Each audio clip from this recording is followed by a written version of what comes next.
Man spots dog in the middle of nowhere, but when it won't budge, he ends up discovering so much more.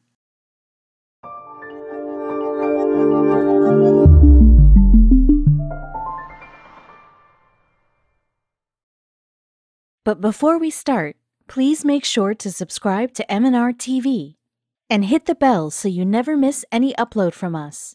Also, leave a like right now.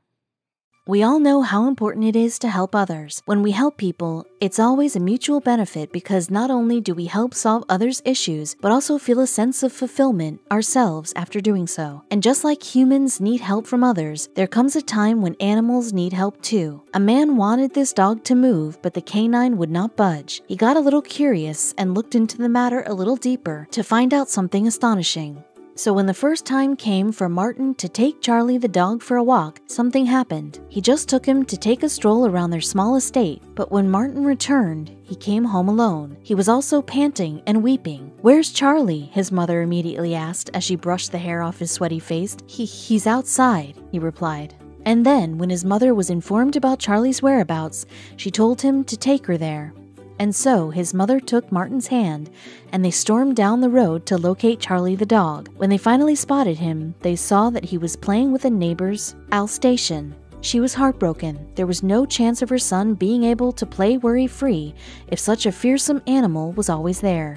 And since she knew that her son would always be in fear of other animals or dogs, it was going to be troublesome at times. He needed to get over his fear of other dogs, and so she decided to sign him up for training classes in their local town, where Martin would learn how to treat his dog better. More importantly, Martin would be exposed to other canines and their owners too. And so, since Martin was exposed to other dogs and people, his anxiety and fear got a little manageable. He slowly started to feel less fearful of being around other dogs. His walks with Charlie alone did not make him as anxious anymore, and he stopped running off every time another dog approached to get a friendly smell. However, as an adult, he was still not fully comfortable.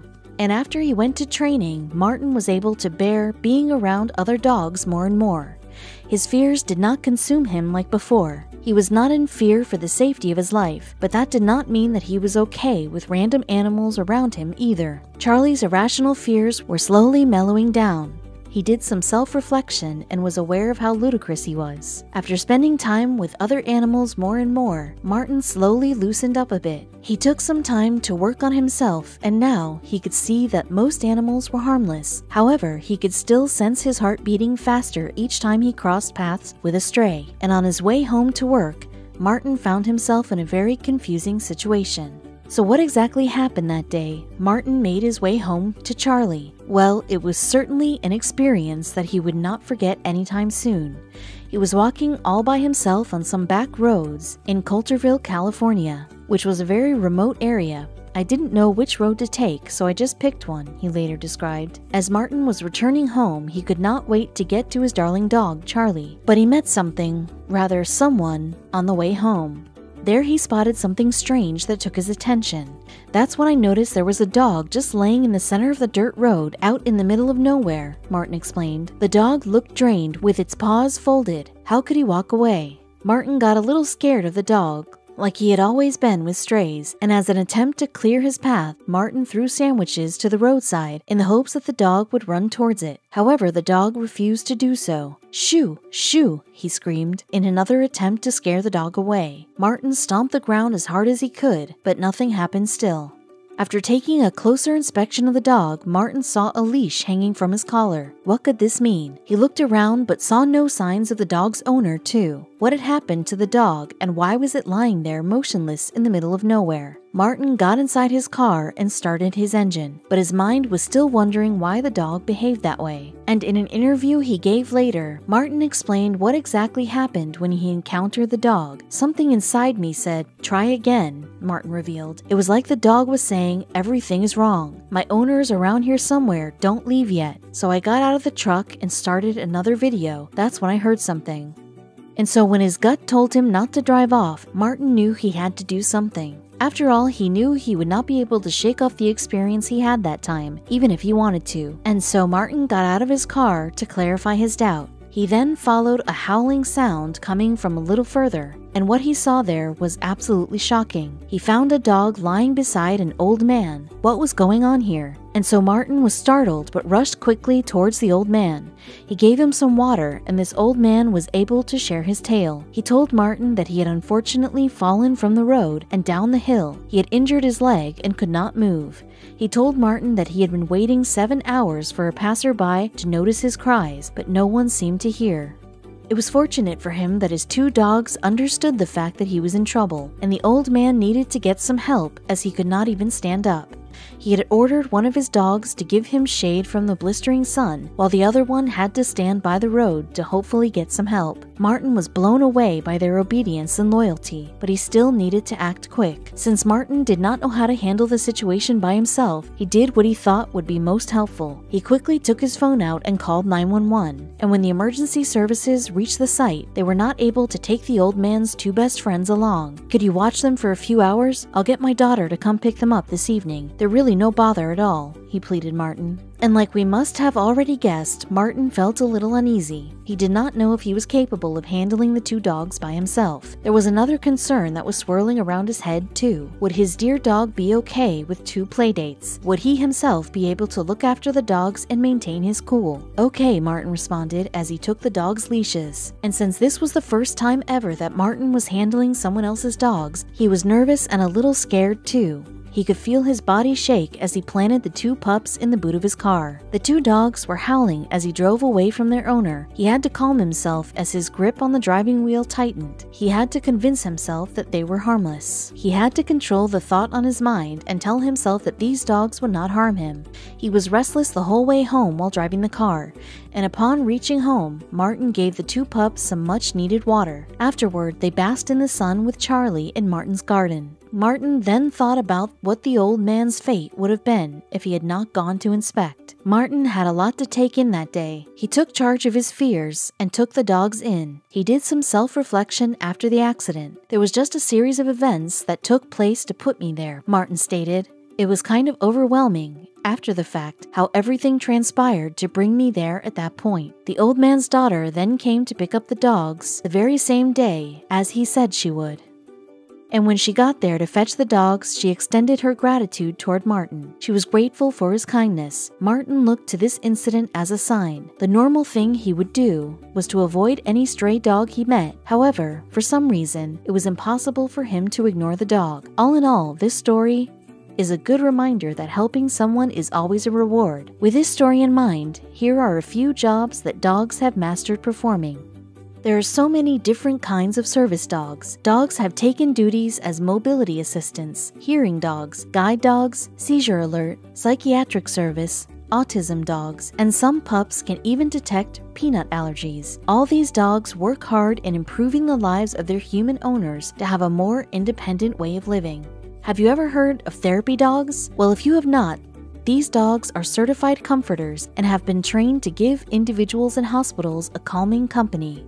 People at nursing homes and in other stressful situations also have such dogs. There's no specific breed of dog to become a certified therapy dog. They just need to be fond of humans and be able to master obedience commands. So these dogs are one of the most useful dogs that make use of their heightened sense of empathy to help humans. These trained search and rescue dogs get a whiff of the scent of missing individuals in the wilderness, in hazardous weather, debris, and even underwater. They help solve many mysteries as humans are incapable of doing so. They help to locate people who are either living or dead using their strong sense of smell. Dogs have the ability to help with farming and animal rearing too. Many breeds have helped humans to drive several kinds of livestock that include cattle, sheep, reindeer, and fowl. And the most popular breeds used for herding are Australian cattle dogs, border collies, and kelpies. There is yet another job that dogs have been able to help out with. Well, sled dogs have always been used to explore terrains that are impossible to cross. These dogs are sent on the first expeditions to the North and South Poles, as well as Antarctica, where it is impossible for humans to travel. In Alaska, sled dogs were used to deliver medications and supplies to the far-off towns. There is another way dogs have become useful. A lot of them have been used to represent groups and organizations, from universities to postal services, for so many years. The use of canines as a mascot has made the public to share a personal connection with the institution. We all know many breeds are used as mascots, but the most popular has to be the bulldog. We must all be aware that some breeds of dogs have been used to hunt along with their humans. Sighthounds have used coursing, a method where they run down their prey and kill it quickly, and also scent hounds trail and leave the killing to the hunter. Setters and spaniels have been well known to assist humans to hunt down their targets in bushes and in the wild. There is one function that dogs flourish in. They can always be counted on when there is a need to guard just about anything. The Great Pyrenees looks after livestock, while a Belgian Malinois usually helps a soldier to make sure their surrounding was safe. Watchdogs would bark to scare off danger or use this as a signal. There is no specific breed fit for this work. And there are some dogs that have been trained to fight. There is a concern for the safety of these dogs, and that fighting is indeed a brutal and abusive way to keep dogs. But dog fighting is common. This is quite a dark subject, but since it exists, it must be on the list. These dogs are kept in the fighting pit, where users take pride and glory in winning against another dog. As we all know, dogs are quick runners. Greyhound racing is where dogs are made to run around a track and made to chase an artificial rabbit. However, since the concern for their well-being has been raised, greyhound racing has gradually become less popular. Just 9 states in the US are still continuing to hold this sport. People have also adopted a lot of these ex-racers. One thing we must have all been fascinated with as a kid would definitely be police dogs. These dogs play multiple roles, such as enforcing public order, detection, search and rescue, and cadaver detection. We usually see the breed of German Shepherds as a police canine. Other breeds are used in the police forces: Malinois, Lab, Bloodhounds, and Beagles, among others. Dogs of war have fought with soldiers in every conflict. They have taken part in both foreign and domestic conflicts, wherein some are actually listed, while some are not. Wards dogs serve so many jobs, so one cannot just give a single purpose of theirs. They are made to send messages, guard perimeters, attack enemies, detection, and even boosting morale. There are so many dogs that are used for this purpose. Several breeds have undergone special training to master the art of pulling carts. There are some dogs that are just better at this job than others. The breed of dogs that are excellent in carting is Bernese Mountain Dogs, Greater Swiss Mountain Dogs, Huskies, or other working breeds. So what do you understand by the word terrier? Well, this word originated from Latin, and its meaning roughly translates to of the earth, so we all know how terriers are by nature. These dogs are fearless and feisty, and belong to the smaller breed of dogs. They also have been good at keeping lands free from pests ever since time immemorial. On the topic of entertainment, we all know that the number of pups that have entertained us is a large figure. Whether it was on television, we saw Lassie, Rin Tin Tin, and even Eddie from Frasier, or even on the movie screens, we had Hooch, Beethoven, and many others. We all know how jolly these dogs make us feel. Without dogs, life would be so empty.